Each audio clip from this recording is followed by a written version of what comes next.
What do I have with me today? Does it look like, or is it something else? Let's take a closer look. Isn't it the ambassador? Yes, it's the ambassador, the king of the Indian road. And today I have with me the die-cast scale model of the Oxford Morris III, or the Hindustan ambassador. This is the scale size of 1:76, a very small scale size. Though small, you can see for yourself how well it's detailed. It had dual tone colors, and if you take a closer look, you can see it had a bench seat like what we had in India.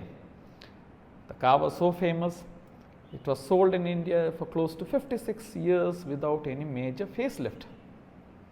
Wow! And I doubt whether any other car can ever break that record for selling for 56 years. Yes, slight cosmetic changes were carried out to the grille and the front bumpers, and slight interior changes also was done, but nothing major did take place. Let me just give a brief history on how Hindustan Motors came to India. They came out first with Hindustan 10, later with Hindustan Baby, Hindustan 14, then we had the Hindustan Landmaster, which had its boot rounded, and then came the Oxford Morris III.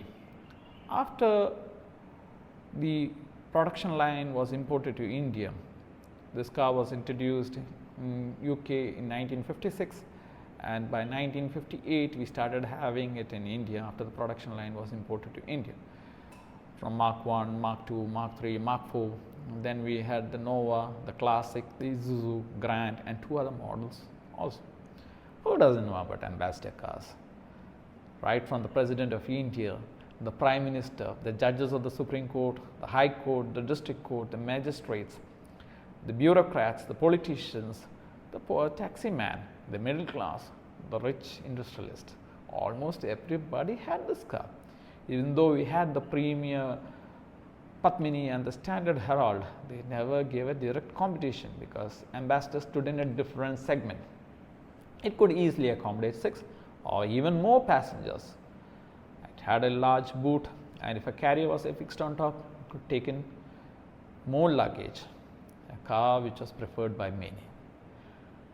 But then eventually by mid-90s we saw the arrival of newer generation cars coming into the Indian market, and slowly people started going in for newer cars, and Ambassador failed in bringing newer models or carrying out any major facelift, and by 2013-14 they had to stop production of the Ambassador.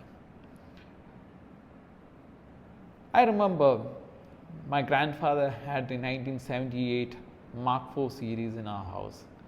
It had the gear lever mounted on the steering column, and a car which we all liked traveling in.